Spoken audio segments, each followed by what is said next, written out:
एक असुर था, एग्रिप।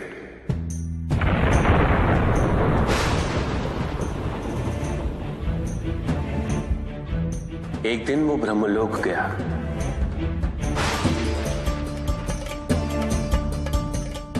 और बड़ी ही चालाकी से उसने ब्रह्मदेव से चारों वेद प्राप्त कर लिए।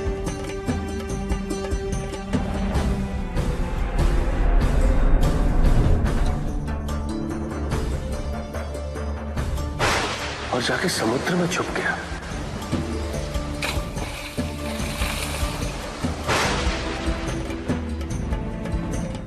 क्योंकि सारा ज्ञान वेदों में नहीं थे,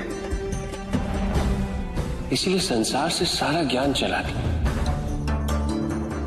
जब अज्ञानता का अंधकार फैलता है तो अधर्म बढ़ने लगता है। भगवान विष्णु सब देख रहे थे।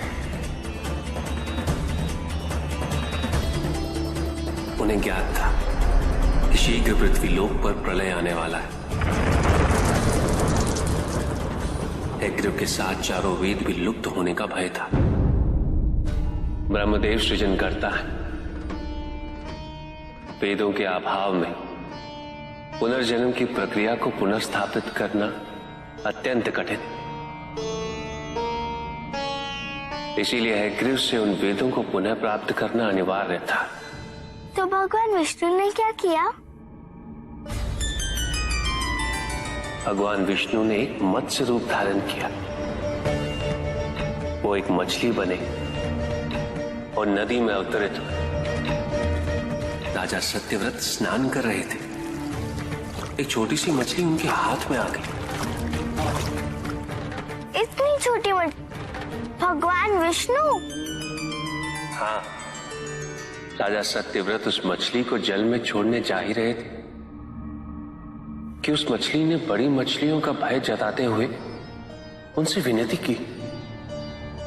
उनसे कहा कि वो उसे अपने साथ ले चले। राजा सत्यव्रत अत्यंत दयालु थे।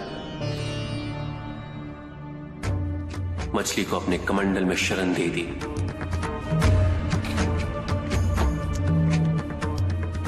और अपने महल में ले गए। किंतु रात भर में मछली इतनी बड़ी हो गई कि कमंडल में रह पाना उसके लिए संभव ही नहीं था।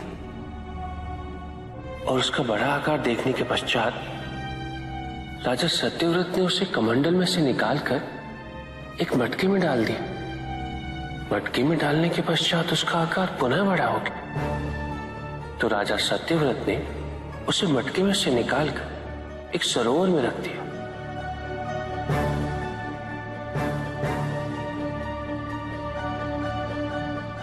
किंतु उस एक ही रात में सरोवर में रखने के पश्चात भी उसका आकार इतना बड़ा हो गया कि उसे नदी में रखना पड़ा।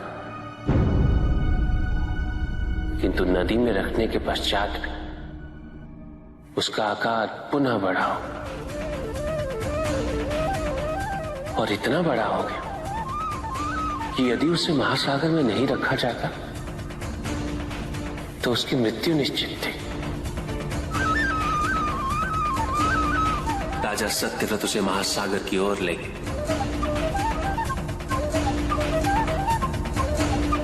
क्योंकि राजा सत्यव्रत तपस्वी थे, ज्ञानी थे, उन्हें आभास हुआ कि ये कोई साधारण मछली नहीं, ये स्वयं साक्षात भगवान विष्णु ही है। भगवान विष्णु राजा सत्यव्रत की उदारता से अत्यंत प्रसन्न थे। इसीलिए उन्होंने राजा सत्यव्रत को मत्स्य रूप धारण करने का कारण बताया। साथ ही उन्होंने सत्यव्रत से कहा कि आज से 7वें दिन प्रलय आएगा, समस्त पृथ्वी जल में समा जाएगी।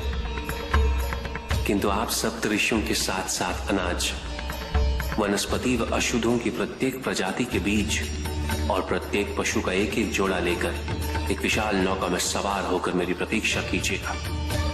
केवल एक ही स्थान ऐसा होगा जिसकी ऊंचाइयों को जल छू नहीं पाएगा। मैं लौटूंगा और आपको वहां लेके चलूंगा। ऐसा कौन सा स्थान था? हिमालय पर।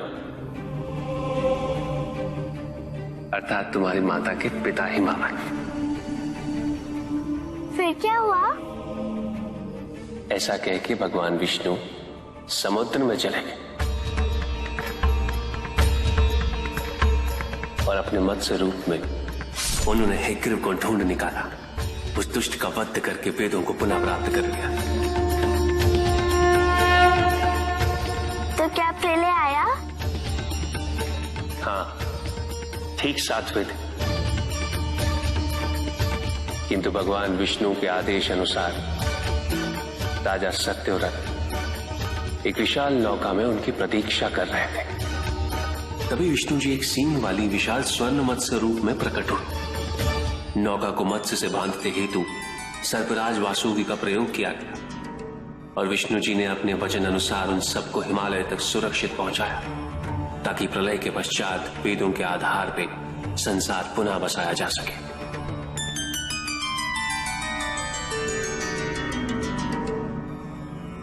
राजा सत्यव्रत मनु कहलाए। मनु अर्थात मानव जाति के प्रणजनक। इसी प्रकार भगवान विष्णु ने न केवल वेदों को पुनः प्राप्त कर लिया, अपितु समस्त संसार का कल्याण भी। अर्थात भगवान हर संकट में अपने भक्तों की सहायता अवश्य करते हैं।